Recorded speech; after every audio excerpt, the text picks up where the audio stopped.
क्या आप आलस से परेशान हैं? देखिए, सच तो यह है कि कोई भी आलसी नहीं होता। आप या तो स्वस्थ नहीं हैं या फिर प्रेरित नहीं हैं।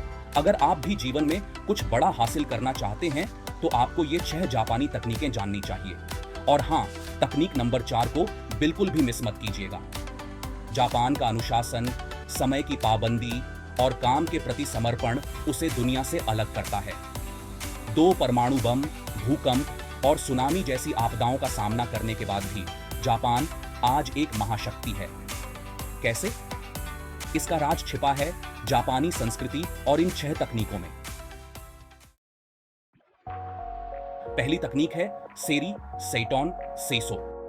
इसे आसान भाषा में समझें तो ये तीनों मिलकर एक शक्तिशाली फॉर्मूला बनाते हैं, सफाई का फॉर्मूला। एक साफ और व्यवस्थित वातावरण आपकी उत्पादकता को बढ़ावा देता है। कभी गौर किया है, जब आपका कमरा या आपका काम करने का स्थान गंदा होता है तो मन भी काम करने का नहीं करता। अव्यवस्था आपके दिमाग को भटकाती है और आपको काम पर ध्यान केंद्रित करने से रोकती है। तो इस तकनीक को कैसे अपनाएं? सबसे पहले सेरी यानी छंटाई। अपने आसपास की उन सभी चीजों को हटा दें जिनकी आपको जरूरत नहीं है। बेकार कागज, टूटे हुए पेन, पुराने कपड़े, सब कुछ। अगला कदम है सेटॉन यानी व्यवस्था। जो चीजें जरूरी हैं उन्हें इस तरह व्यवस्थित करें कि आप उन्हें आसानी से पा सकें। अंतिम और महत्वपूर्ण कदम है सेइसो यानी सफाई। अपने काम करने की जगह को अच्छी तरह से साफ करें। अब बात करते हैं दूसरी तकनीक की, काइजेन। काइजेन का मतलब है निरंतर सुधार। अक्सर हम बड़े बड़े लक्ष्यों को देखकर डर जाते हैं और फिर आलस करने लगते हैं।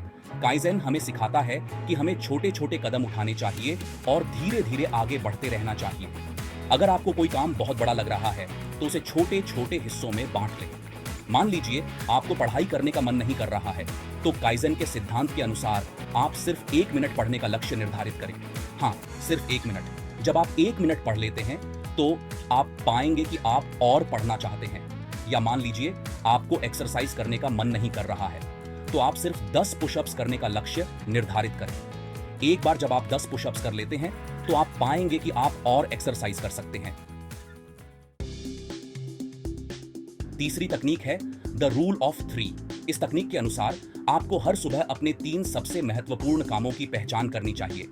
हम अक्सर दिन भर में बहुत सारे काम करने की कोशिश करते हैं और अंत में कुछ भी ठीक से नहीं कर पाते। द रूल ऑफ 3 हमें सिखाता है कि हमें अपने समय और ऊर्जा को उन कामों पर केंद्रित करना चाहिए जो वास्तव में मायने रखते हैं। हर सुबह उठकर उन 3 सबसे महत्वपूर्ण कामों की सूची बनाएं जिन्हें आपको उस दिन पूरा करना है।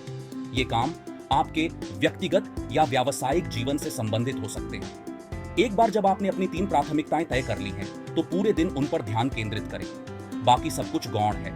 भटकाव से बचें, ध्यान भंग करने वाली चीजों को दूर रखें और अपने 3 महत्वपूर्ण कामों को पूरा करने पर ध्यान केंद्रित करें। अब आते हैं चौथी और सबसे महत्वपूर्ण तकनीक पर, काइकाकू। काइकाकू का मतलब है आमूल परिवर्तन। कभी कभी आलस्य के चक्र को तोड़ने के लिए हमें बड़े बदलाव करने की जरूरत होती है। काइकाकू हमें सिखाता है कि हमें अपनी समस्याओं की जड़ तक जाना चाहिए और उन्हें जड़ से खत्म करना चाहिए। यह तकनीक हमें 5 क्यों का प्रयोग करने के लिए प्रेरित करती है।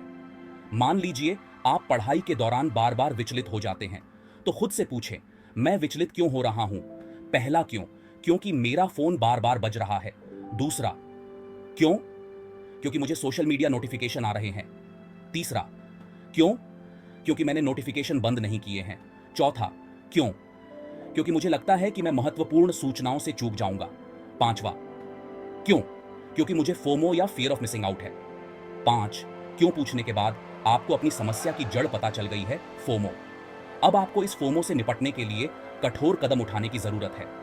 काइकाकू हमें सिखाता है कि हमें समस्याओं से डरना नहीं चाहिए, बल्कि उनका सामना करना चाहिए और उन्हें हमेशा के लिए खत्म करना चाहिए। 5वीं तकनीक है हारा हाचीबू। यह जापानी खानपान का एक सिद्धांत है जो हमें संयम से खाने के लिए प्रेरित करता है। हारा हाचीबू का मतलब है 80% पेट भरना।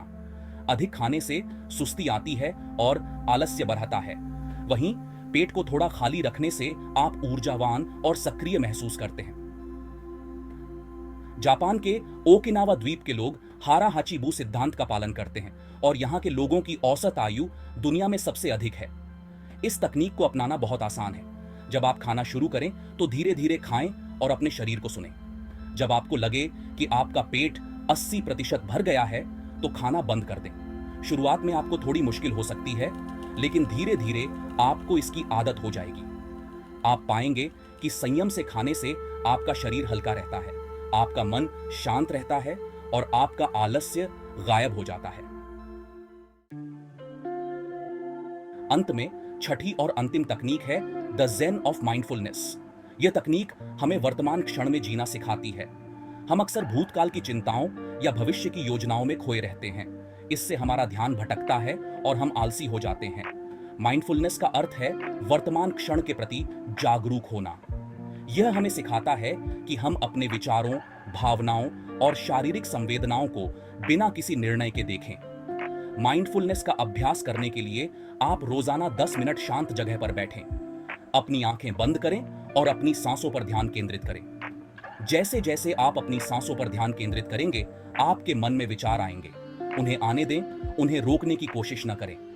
बस उन्हें देखें और फिर अपनी सांसों पर वापस ध्यान केंद्रित करें। माइंडफुलनेस का अभ्यास आपको तनाव कम करने, एकाग्रता बढ़ाने और आलस्य को दूर करने में मदद करेगा। ये थीं 6 जापानी तकनीकें जो आपको आलस्य से लड़ने और अपनी उत्पादकता को बढ़ाने में मदद करेंगी। याद रखें, आलस्य एक आदत है और हर आदत को बदला जा सकता है। इन तकनीकों को अपने जीवन में उतारें और देखें कि कैसे आप आलस्य के चक्र को तोड़कर सफलता की नई ऊंचाइयों को छूते हैं। अगर आपको यह वीडियो पसंद आया तो इसे लाइक करें, अपने दोस्तों के साथ शेयर करें और चैनल को सब्सक्राइब करना न भूलें। ऐसे ही और भी प्रेरणादायक वीडियो देखने के लिए बेल आइकन दबाएं। धन्यवाद।